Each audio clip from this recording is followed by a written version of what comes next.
Hey there, and yeah, I'm talking about Mario Kart Super Circuit. This is typically the Mario Kart you don't think of when thinking about Mario Kart, but the importance it's played on developing the Mario Kart series cannot be overlooked. I mean, it was the first Mario Kart to be portable, to have individual character stats, and it was the first one to have retro tracks. I mean, this is truly the start of modern Mario Kart. Mario Kart Super Circuit was unveiled via press release on August 9th, 2000, under the title Mario Kart Advanced. It was being developed by Intelligent Systems for the Game Boy Advance, and this was actually the first time a Mario Kart game wasn't developed by Nintendo themselves. Eventually, in 2001, Mario Kart Super Circuit was released to a pretty positive reception. Super Circuit in North America alone sold 2.1 million units, and between its launch and August of 2009, it was ranked as the 4th best-selling handheld game ever. Now that's great and all, but how well does this game hold up today? Well, it's a pretty interesting situation to say the least. Super Circuit was the follow-up game to Mario Kart 64, which was the first true 3D Mario Kart. It was also the second game in the series, so that's not really saying much, but while the Nintendo 64 was capable of real 3D, the Game Boy Advance was not.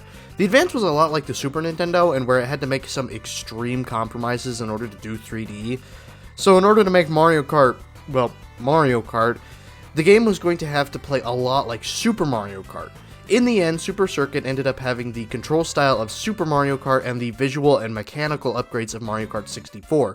It's kind of like this weird half downgrade. So the controls, they aren't the greatest, but then again, it is only the third game in the series, so it can be slightly excused for that.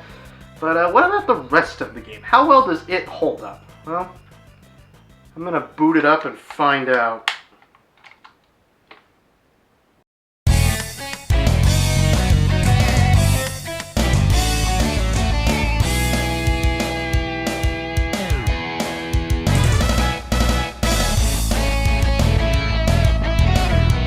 Well, Super Mario Kart had math, Mario Kart 64 had the spinning Nintendo logo, and Mario Kart Super Circuit isn't leaving you any girls.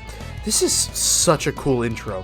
The checkered flag in the background, the music, all the characters lines up, created probably one of the most memorable Mario Kart title screens ever. Super Circuit has 3 different modes in the title screen: single player, multiplayer, and ghost exchange. That last one does sound a bit painful, so I'm going to skip it and move on to multiplayer. Multiplayer in Super Circuit works just like any other multiplayer Game Boy game. You connect 2 to 4 systems together via the link cable, and bam, you're ready to go. If all players have a copy of Super Circuit, then you can play with no problems, but even if one person doesn't have a copy, then everybody is stuck playing as a different colored Yoshi, and you have very limited access to the versus mode of the game. And you know what? While I'm still here, let's talk about the battle mode. The battle mode is locked behind multiplayer just like every other Mario Kart before it, but even though I totally played a legit copy of Super Circuit, I actually didn't have anyone to play with, so... Even though you would want to play Mario Kart with friends, single player does have enough content to keep the lonely folks busy. I'm going to be starting with Quick Run. In this mode, you just pick a character and a track that you've unlocked and just go. The same thing can be said about time trials, but instead of racing the CPUs, you race the clock. I'm still trying to figure out how that's even possible. He doesn't even have opposable thumbs. But the meat and potatoes of single player is the Grand Prix. Pick a cup, race all 4 races, and try to go for gold. But in order to have a Mario Kart game, you need characters, tracks, and items, and Super Circuit has most of those.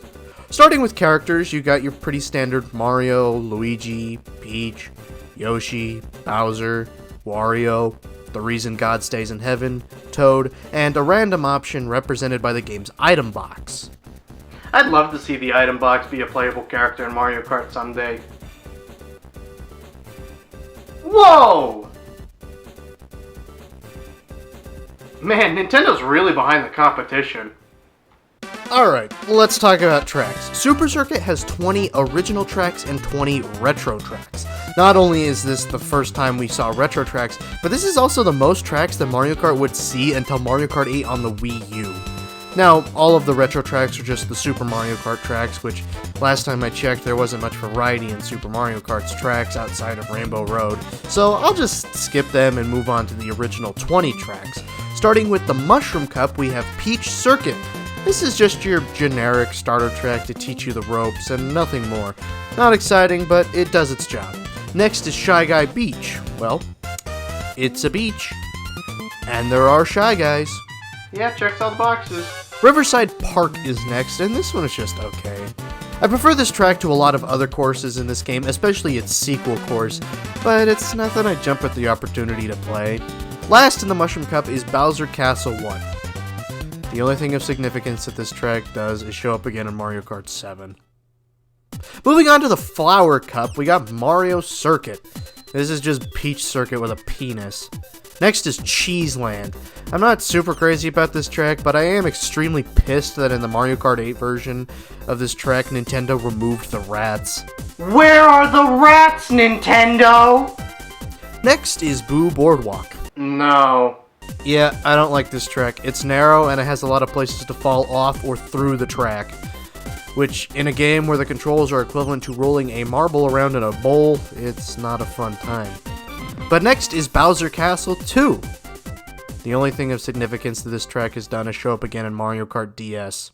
Moving on to the Lightning Cup, we start with Luigi Circuit. It takes place on an airstrip. Which means I finally get to make this joke. I'm not sorry.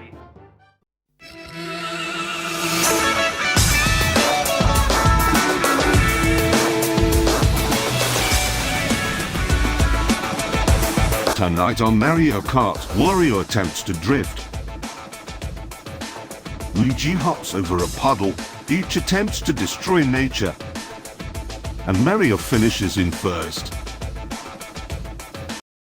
Next is Sky Garden, and in my opinion, this is a pretty amazing track.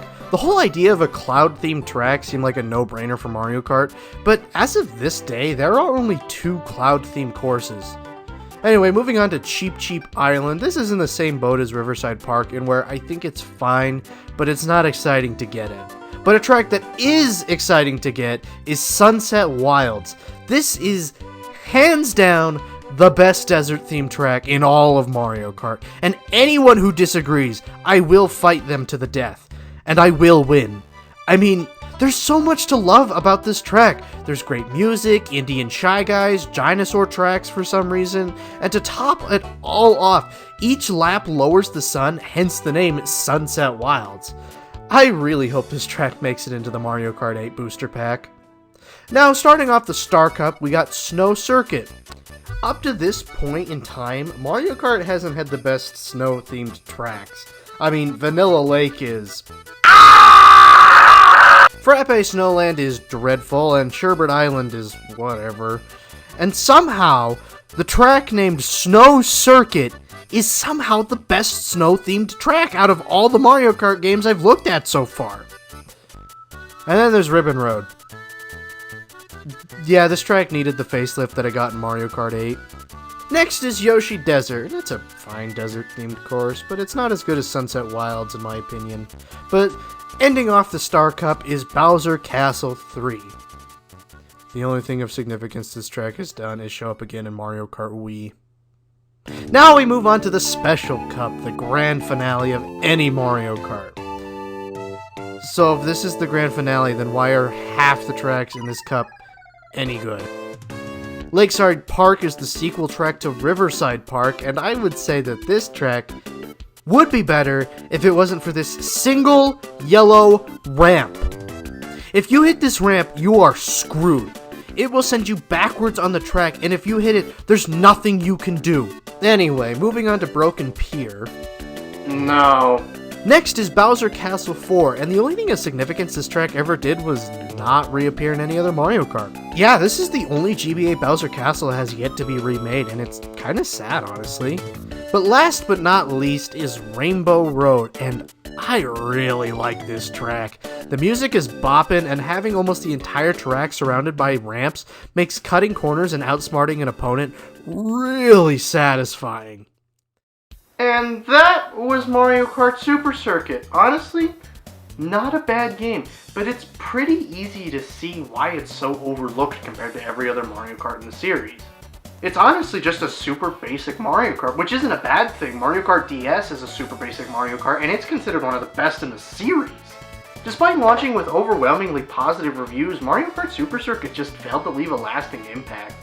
I mean, when Double Dash came out, its gimmick was so bizarre and wild that people forgot this game in a heartbeat.